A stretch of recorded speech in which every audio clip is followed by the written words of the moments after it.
Sean bienvenidos todos ustedes a este estudio bíblico del Instituto Internacional La Gracia. Es un placer para mí poder compartir con todos ustedes este tema importante del propósito de la ley. Quiero presentarme. Mi nombre es Luis Alberto Esperanza Amaya. Soy del Salvador y actualmente resido en Virginia, de los Estados Unidos. Pero para mí es un placer poder compartir con todos ustedes este tema del libro de Romanos, sobre todo el capítulo 3, del versículo 19 al 20. Gracias por la oportunidad de abrir este espacio para poder estudiar su palabra y sobre todo el evangelio que es presentado en la carta de los Romanos. Vamos a iniciar y quiero pedirles que oremos en esta oportunidad. Padre, queremos darle gracias por su misericordia y su amor.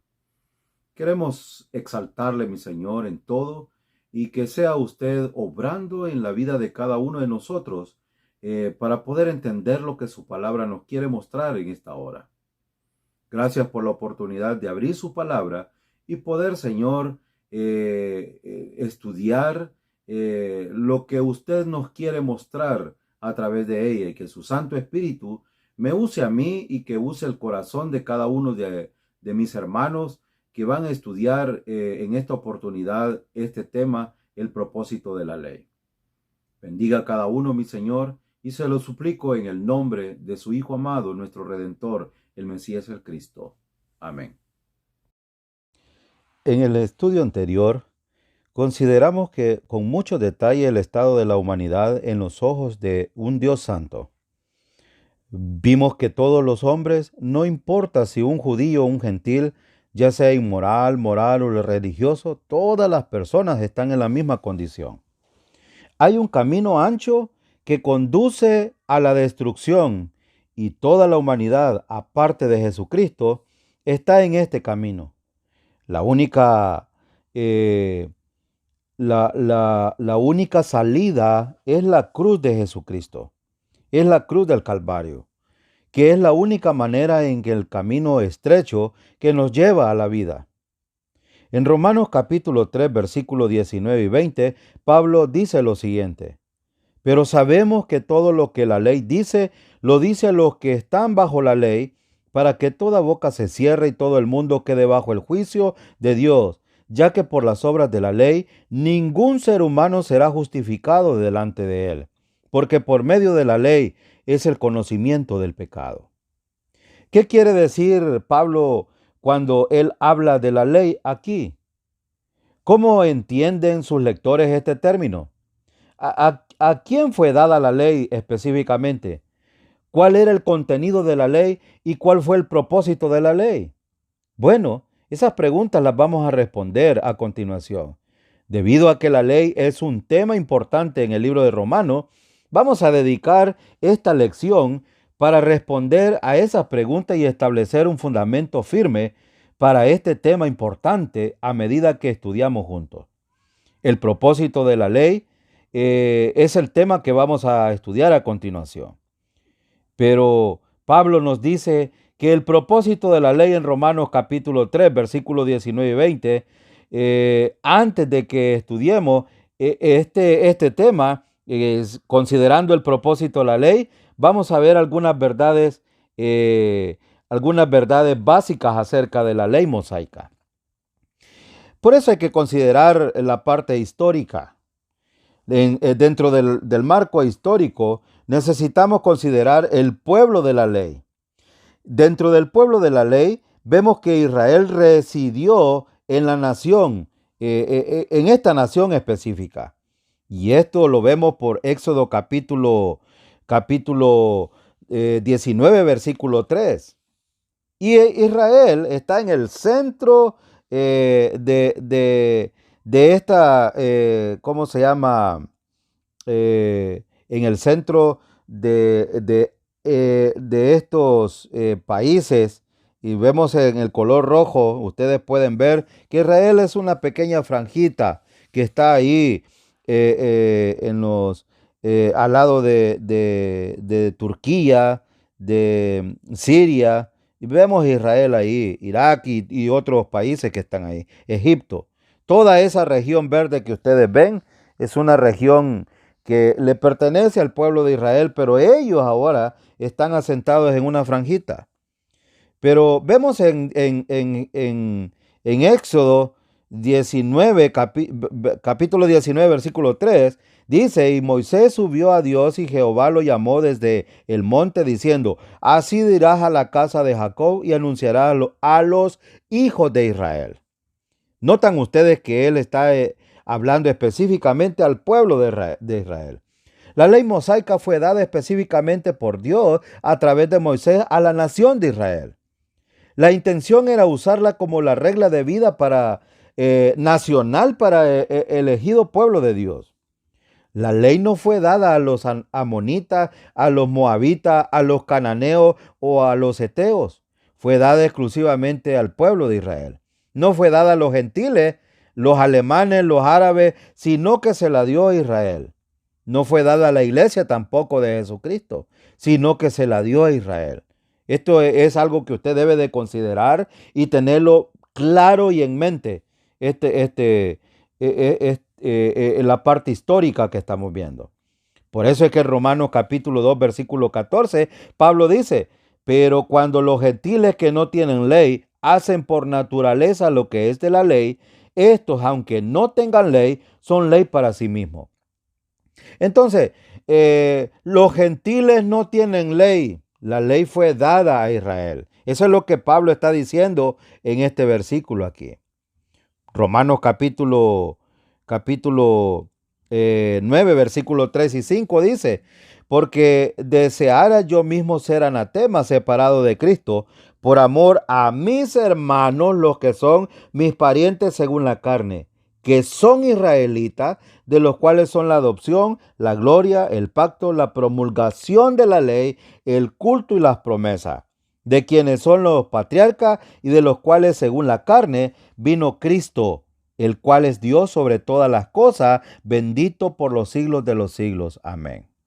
Entonces observe aquí usted que cuando la ley fue dada se la dio a los israelitas, no se la dio a la iglesia. La ley fue dada a Israel bajo una teocracia en la que Dios gobernaba. La ley era su constitución, es decir, la regla para vivir de una manera conforme a la voluntad de Dios. Entonces hay unos aspectos que considerar aquí. La ley mosaica tenía tres componentes principales. En primer lugar, la ley moral, que son los 10 mandamientos dadas en Éxodo capítulo 20. También tenemos la ley social, que esto regía acerca de cómo los israelitas debían relacionarse uno con otro. Incluía leyes civiles, dietéticas, y esto lo vemos en Levítico. Y también, en tercer lugar, la ley ceremonial. Tenía que ver con el sacerdocio, el templo, la fiesta, los sacrificios. Y todo este cúmulo de leyes son 613 mandamientos que están expresadas en el Pentateuco. Y los judíos contaban precisamente con estos 613 mandamientos que componen estas tres partes o tres componentes principales de la ley mosaica. A veces cuando pensamos en la ley, solo pensamos en los 10 mandamientos. No, mis estimados hermanos. La ley tiene que ver con estos tres componentes que forman un componente total de 613 mandamientos. Entonces veamos, el periodo de la ley duró aproximadamente 1500 años desde el monte Sinaí al monte Calvario. Y vamos a ver algunos versículos aquí que son importantes. Y aunque la ley tenía absolutas morales, que siempre son verdades, tal como que el homicidio es un pecado, la ley mosaica fue un factor determinante para la gente de Israel por periodo de tiempo determinado. Veamos entonces algunos versículos. Romanos capítulo 10, versículo 4. Dice, porque el fin, es decir, en el griego es telos. El fin de la ley es Cristo. El telos de la ley es Cristo, para justicia a todo aquel que cree. Cristo es el fin de la ley. La palabra griega telos es usada aquí porque cuando Cristo vino, Él cumplió la ley y el propósito de la ley fue terminado y cumplido.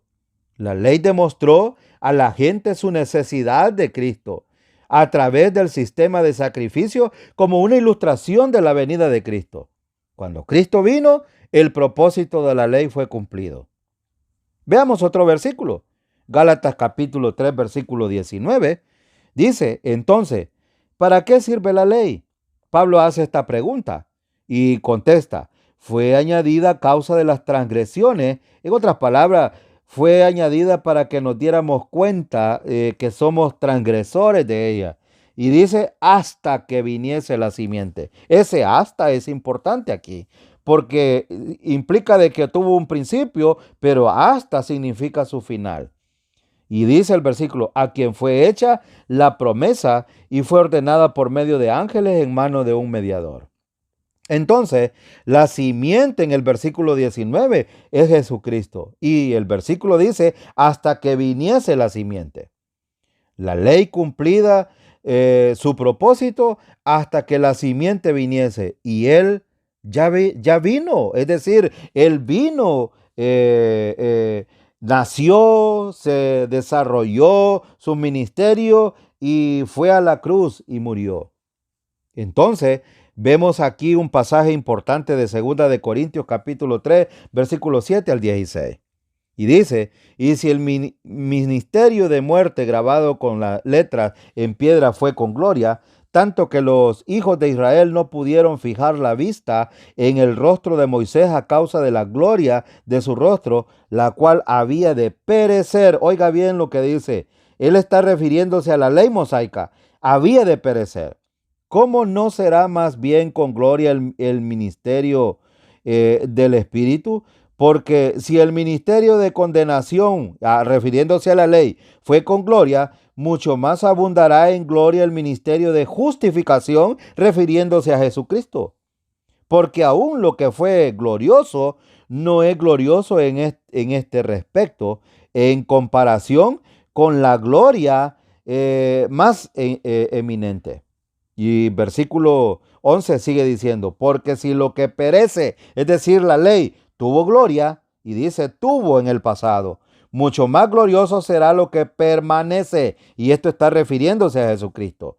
Así que, teniendo tal esperanza, usamos de mucha franqueza, y no como Moisés, que ponía un velo sobre su rostro para que los hijos de Israel no fijaran la vista en el fin de aquello que había de ser abolido, es decir, terminado.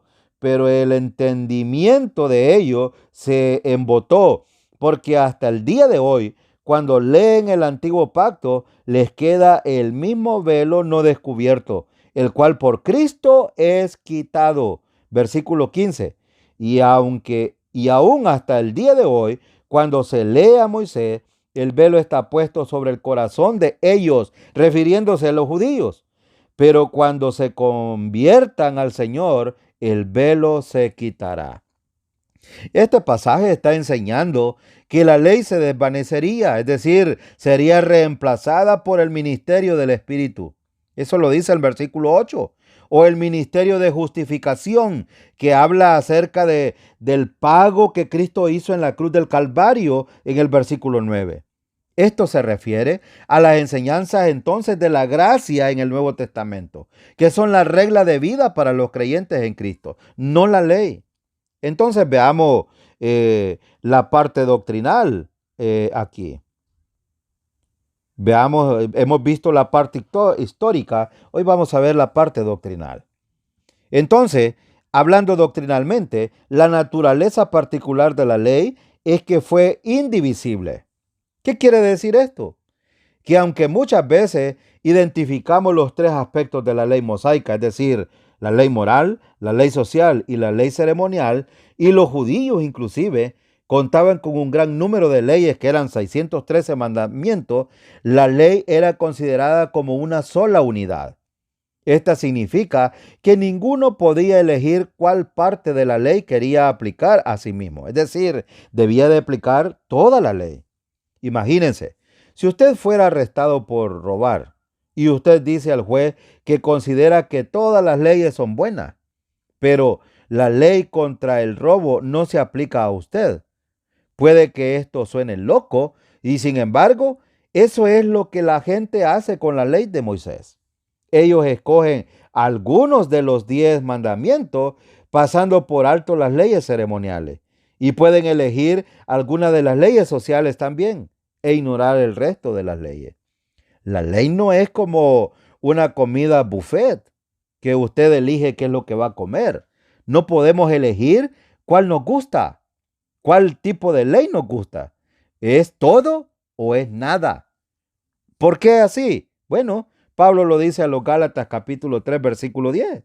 Porque todos los que dependen de las obras de la ley están bajo maldición.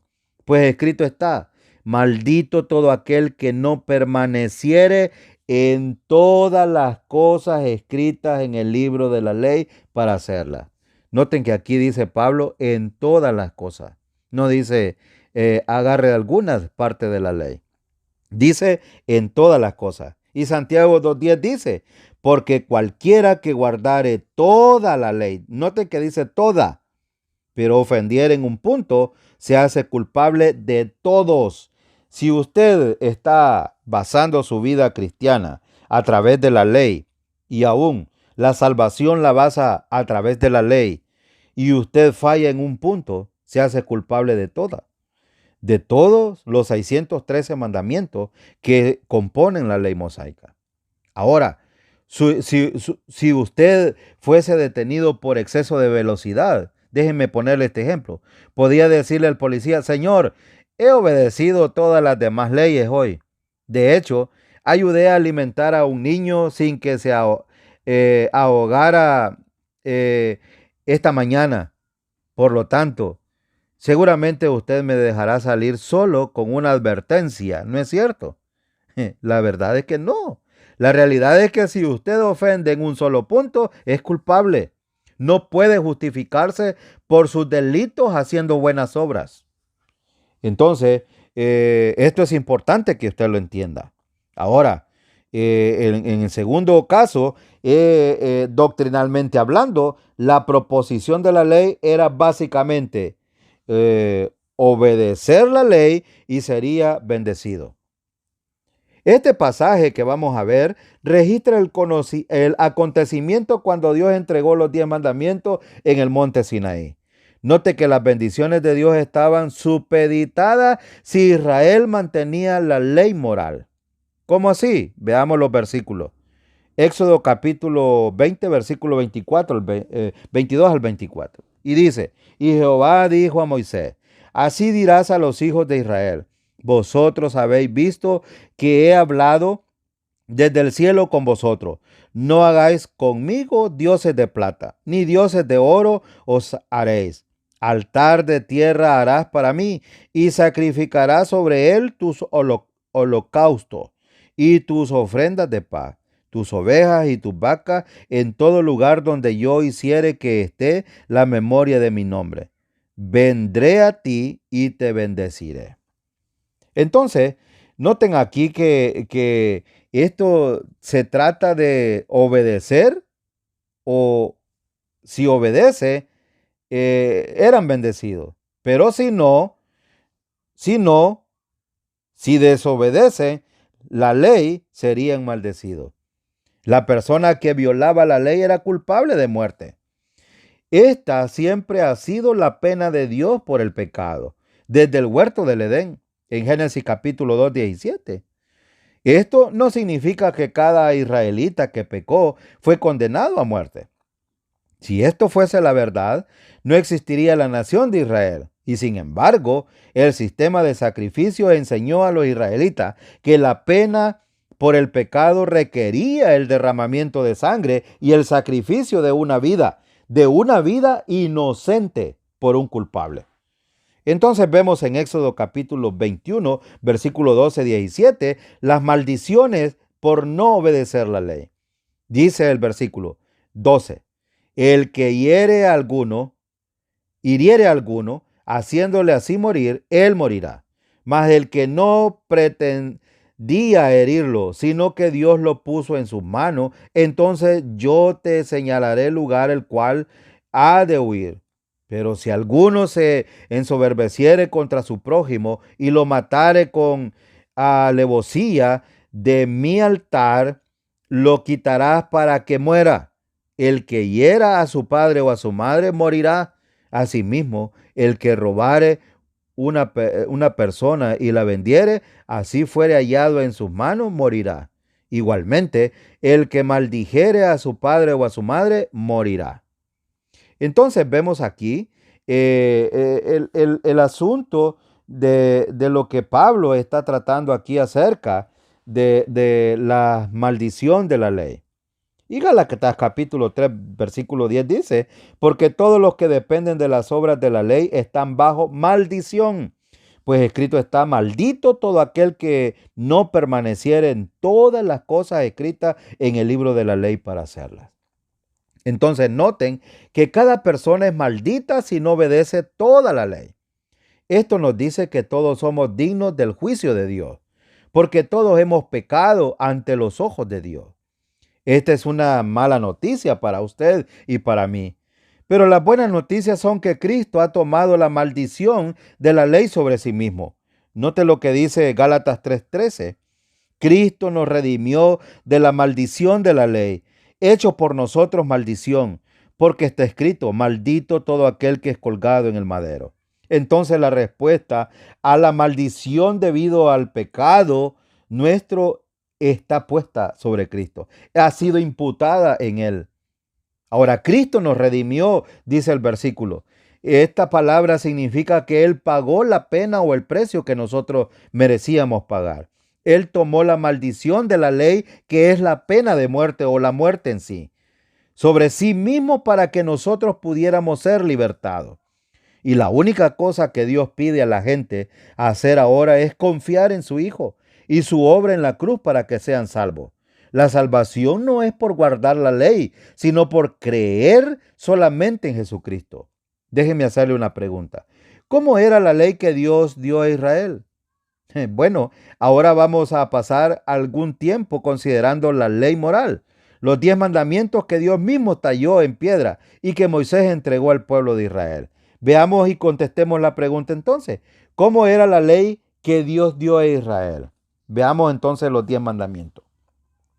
Éxodo capítulo 20, capítulo 19, versículo 3 al 8 dice, y Moisés subió a Dios, y Jehová lo llamó desde el monte, diciendo, así dirás a la casa de Jacob, y anunciarás a los hijos de Israel. Vosotros visteis lo que hice a los egipcios, y cómo os tomé sobre alas de águila, y os he traído a mí. Ahora pues, si diereis oídos a mi voz, y guardareis mi pacto, vosotros seréis mi especial tesoro sobre todos los pueblos. Porque mía es toda la tierra, y vosotros me seréis un reino de sacerdotes y gente santa. Estas son las palabras que dirás a los hijos de Israel. No piensen que no había gracia en el Antiguo Testamento. El versículo 4 es una bella expresión de la gracia de Dios. Si nota, usted dice, vosotros viste lo que hice a los egipcios y cómo os tomé sobre alas de águila y os he traído a mí. Esto es gracia, mi estimado hermano. El versículo 4 es una bella expresión de la gracia de Dios a Israel durante el Éxodo cuando Él lo libertó de Egipto. Y sin embargo, el versículo 5 tiene un sabor completamente diferente. Dios propuso un pacto al pueblo que estaría condicionado con su obediencia a Él. Moisés repitió estas palabras al pueblo y ellos estuvieron de acuerdo en obedecerlas. Dice, todo lo que Jehová ha dicho, haremos. Dice el versículo 7, entonces vino Moisés y llamó a los ancianos del pueblo y expuso en presencia de ellos todas estas palabras que Jehová había mandado. Y todo el pueblo respondió a una y dijeron, todo lo que Jehová ha dicho, haremos. Y Moisés refirió a Jehová las palabras del pueblo. Dios le hubiera dado mucho más de la ley de la que hizo, y sin embargo, Él comenzó con 10 mandamientos simples. Lamentablemente, el pueblo de Israel los quebrantó inclusive antes de que Moisés bajara del monte. Entonces consideremos cada uno de estos 10 mandamientos. En primer lugar, la proclamación de la ley. Vemos aquí el mandamiento 1. No tendrás dioses ajenos delante de mí. Éxodo capítulo 20, versículos 2 y 3. Dice, yo soy Jehová tu Dios que te saqué de la tierra de Egipto, de casa de servidumbre. No tendrás dioses ajenos delante de mí. El pueblo estaba planeando entrar a la tierra de Canaán. Esta tierra estaba llena de gente idólatra, quienes adoraban a los ídolos y la naturaleza. Dios quería que su pueblo permaneciera puro y que adorara solamente a Él. Ahora la pregunta es, ¿acaso no rompemos este mismo mandamiento hoy en día nosotros? Puede que usted diga, ciertamente yo no me inclino delante de Dios de falso. Antes de sacar conclusiones, consideremos lo que el Señor Jesucristo dijo en Mateo capítulo 6, versículo 24. Nadie puede servir a dos señores, porque o aborrecerá a uno y amará al otro, o se apegará a uno y despreciará al otro. No podéis servir a Dios y a la riqueza. Ahora, y si este versículo le parece muy poco acerca de eso, tenemos Colosenses capítulo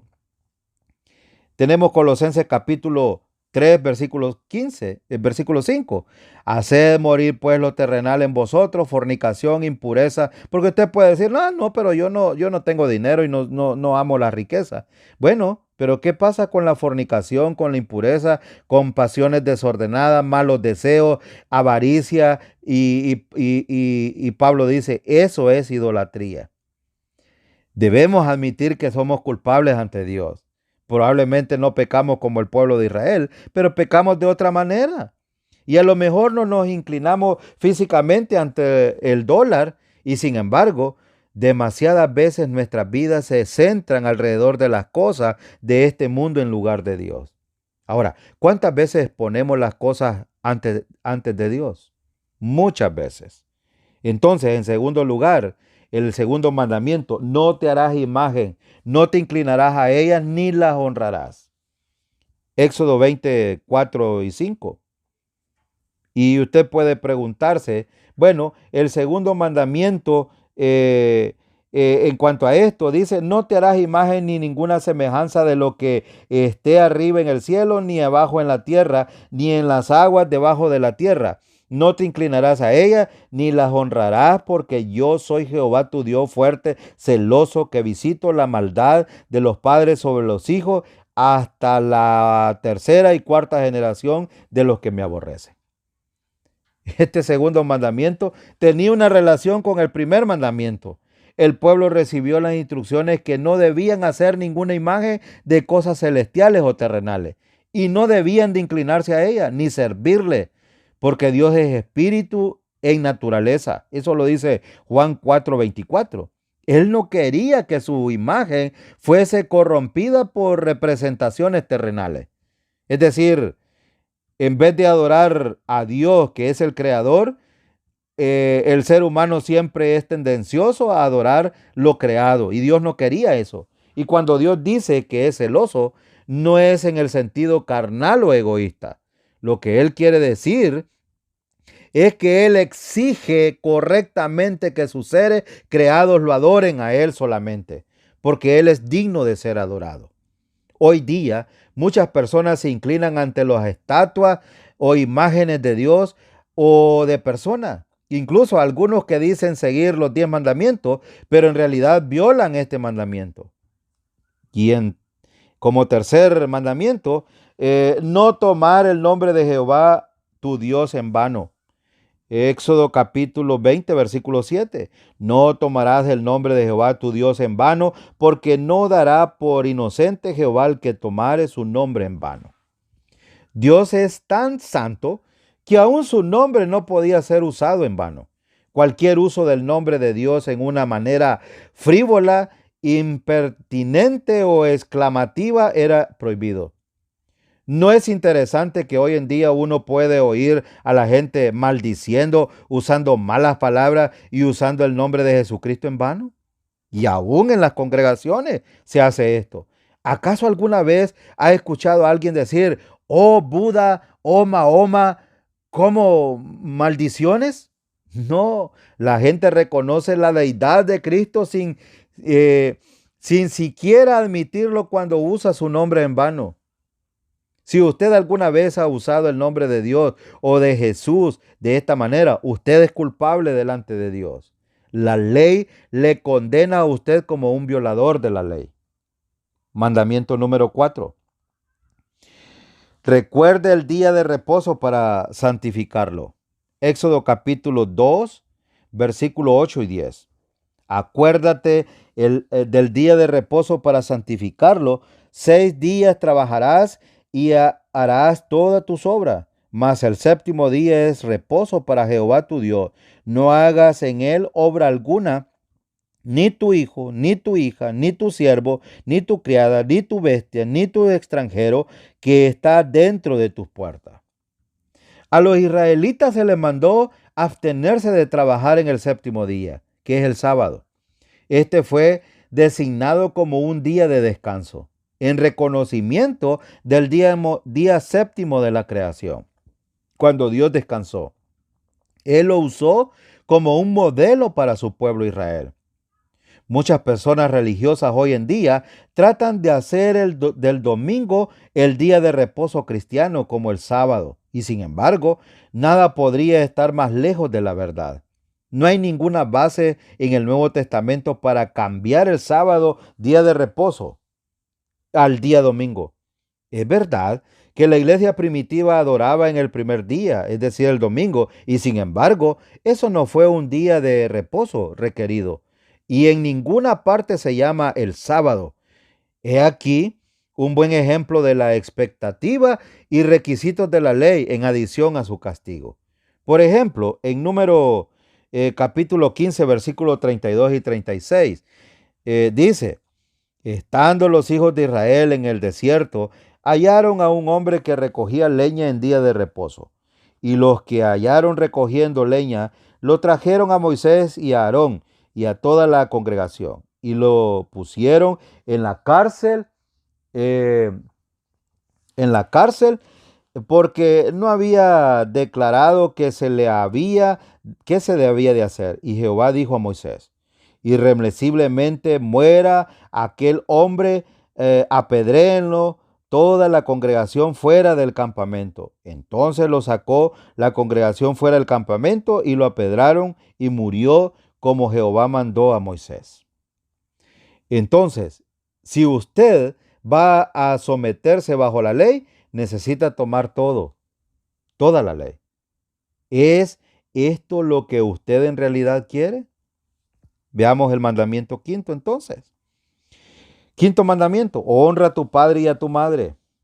Éxodo capítulo 20, versículo 12. Honra a tu padre y a tu madre para que tus días se alarguen en la tierra que Jehová tu Dios te da. Bueno, todos estamos hundidos en esto, ¿no es cierto? ¿Cuántos de nosotros podemos decir que siempre hemos dado a nuestros padres el honor y la obediencia que se les debe? Cuando los adolescentes desobedecen a los padres, girando los ojos o criticando, eso es una falta de honra a los padres. Y todos hemos fallado en esto, creo yo. Sexto mandamiento, no matarás. Éxodo 20:13, no matarás. Tomar la vida de alguien, aparte de una sentencia judicial, actuar en defensa propia o batallar en el ejército, es considerado como homicidio. Pero uno podría decir, bueno, no soy culpable de eso. Yo nunca he matado a nadie. Y sin embargo, usted debe considerar las siguientes palabras de nuestro Señor Jesucristo. Mateo 5, 21, 22 dice, oíste que fue dicho a los antiguos, no matarás, y cualquiera que matare será culpable de juicio. Pero yo os digo que cualquiera que se enoje contra su hermano será culpable de juicio.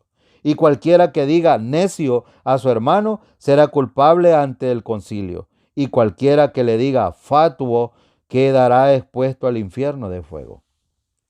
Entonces, el Señor va más allá de las acciones externas del corazón del hombre.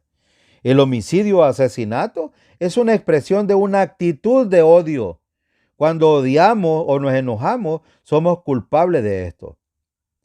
Entonces, a pesar de que no hemos disparado una pistola, ¿cuántas veces hemos querido hacerlo? Con nuestro pensamiento. Con nuestros pensamientos lo hemos hecho. O con nuestras palabras. Por eso dice, ¿o es acaso que usted no se enoja? El versículo 22 dice, pero yo os digo que cualquiera que se enoje contra su hermano. Enojarse contra su hermano es como matarlo. Y yo creo que a todos nos ha pasado esto. Ahora, cualquiera que diga necio, cualquiera que diga fatuo, es lo mismo. Es como matar al hermano. Séptimo mandamiento, no cometerás adulterio. No cometerás adulterio, Éxodo 20:14. Y dice, alguno de ustedes puede decir, bueno, pero yo no hago esto. Bueno, Dios siempre ha sido muy protector de las relaciones en el matrimonio. Y esto pues fue una intención clara que la unión sexual ocurriera solamente en los límites del matrimonio entre el hombre y la mujer. El adulterio es muy común en nuestra sociedad hoy en día. Y sin embargo, quizás usted pueda que diga, bueno, yo no soy culpable de esto porque nunca he sido infiel a mi esposa. Pero primero veamos lo que el Señor Jesucristo dice en Mateo capítulo 5, versículo 27.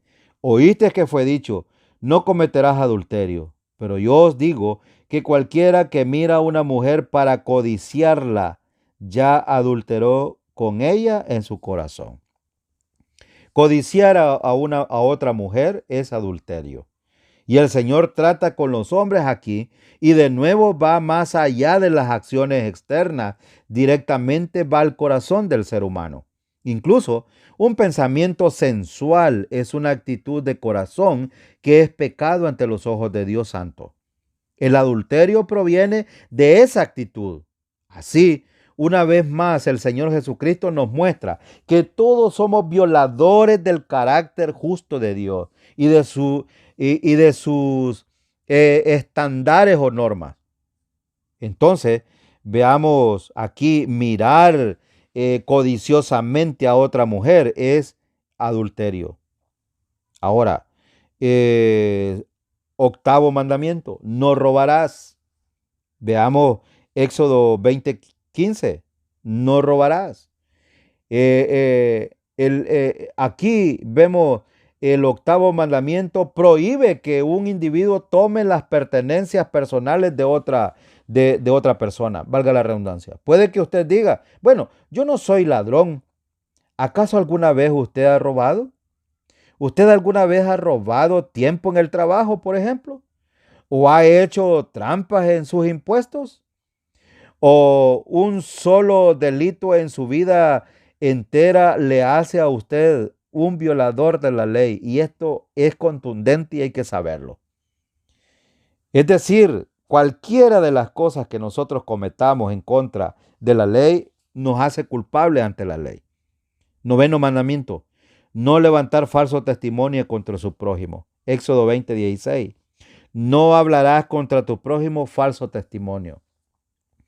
Si alguna vez usted ha mentido o torcido la verdad, aunque sea un poquito, o si ha hecho acusaciones falsas en una discusión, o inclusive si ha chismeado información que no ha podido sustentar, usted es culpable.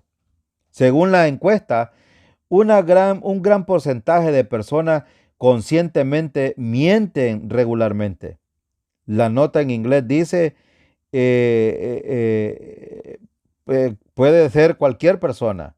Las mentiras provienen de Satanás. Recuerde que él es el padre de la mentira. Jesús dijo que el diablo es un mentiroso desde el principio. Engañó a Adán y a Eva cuando mintió sobre las intenciones de Dios para ellos. 10º mandamiento. No codiciarás. Éxodo 20:17. No codiciarás la casa de tu prójimo, no codiciarás la mujer de tu prójimo, ni su siervo, ni su criada, ni su buey, ni su asno, ni casa alguna de tu prójimo. Entonces el Señor Dios le dijo a su pueblo Israel que no debía desear o envidiar lo que otras personas tenían. Satanás, el creador del pecado, quería ser como el Dios Altísimo. Él envidiaba el poder y la posición de Dios. Les pregunto, ¿acaso alguno de nosotros envidiamos? Usted puede decir que tal vez no. Bueno, el puesto de otro empleado o el aumento de salario de otra persona, o el carro o la casa del vecino o amigo, o la nueva computadora del vecino, usted lo quiere. O la belleza de una estrella de cine u otra persona, o la capacidad de una estrella del deporte. Si usted hace esto, es culpable de romper este mandamiento. Aún así, aún si usted piensa que está bien con los otros 9 mandamientos, el mandamiento número 10 lo pronuncia culpable del pecado.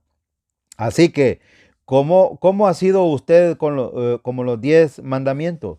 ¿Puede usted decir honestamente lo que el joven rico dijo de manera soberbia e incorrectamente?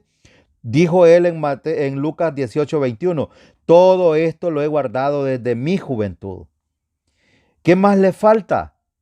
Él dijo en Mateo 19:20, o en contraste, ¿usted puede admitir lo que el publicano confesó? El publicano dijo, Dios, sé propicio a mi pecador.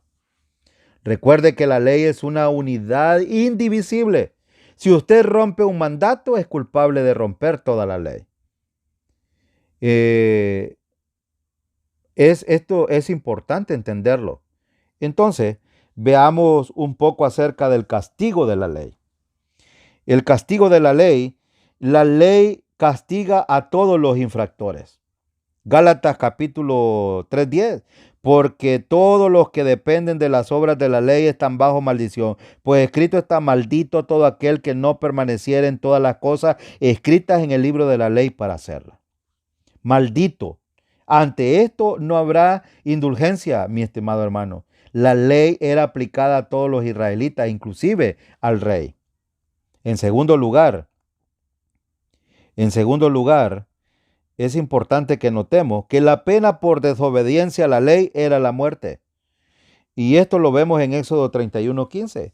6 días se trabajará, mas el día séptimo es día de reposo consagrado a Jehová. Cualquiera que trabaje en el día de reposo ciertamente morirá. El castigo para los primeros 4 mandamientos fue la muerte obligatoria. Para determinadas violaciones abiertas de todos los otros mandamientos, el castigo era la muerte. La pena de muerte era tan vinculante y una parte integral de los 10 mandamientos como las leyes mismas. Ahora, es interesante notar lo que dice, por ejemplo, 2 Corintios 3, 7 al 9. Y si el ministerio de muerte grabado con letras de piedra fue con gloria, tanto que los hijos de Israel no pudieron fijar la vista en el rostro de Moisés a causa de la gloria de su rostro, la cual había de perecer, ¿cuánto no será más bien con gloria el ministerio del Espíritu? Porque si el ministerio de condenación fue con gloria, mucho más abundará en gloria el ministerio de justificación. Ahora, si la ley no es para nosotros y es imposible cumplirla, entonces, ¿por qué Dios la dio? Veamos entonces aquí, respondamos esta pregunta. Los objetivos primordiales de la ley. Los objetivos primordiales de la ley es que la ley ha declarado para nosotros la justicia de Dios. Si usted ve, por ejemplo, Romanos 7:12, dice Pablo, de manera que la ley a la verdad es santa y el mandamiento santo, justo y bueno. No piense de nuestro estudio hoy que la ley es algo malo. Nosotros no estamos diciendo que la ley es mala. La ley es santa, es justa y buena. Es una expresión del carácter justo de Dios. Y nos aseguramos en entender lo que la ley puede y no puede hacer. Por eso, Primera de Pedro 1, 15, 16 dice, sino como aquel que os llamó es santo, sed también vosotros santo en toda vuestra manera de vivir. Porque escrito está, sed santo porque yo soy santo. La ley mosaica ha demostrado la santidad de Dios. La ley ha demostrado a todo el mundo la perfección de Dios. La ley ha establecido el límite a una altura imposible de alcanzar, de modo que la humanidad es incapaz de alcanzarlo. La ley ha sido un reflejo de la norma y el carácter justo de Dios. Dios es juez justo y Él debe juzgar al violador de su ley. Esto es, al pecador. En segundo lugar, vemos aquí algo importante acerca de la ley. Entonces, la ley ha demostrado que todos somos pecadores culpables. Romanos 3, 10 al 12.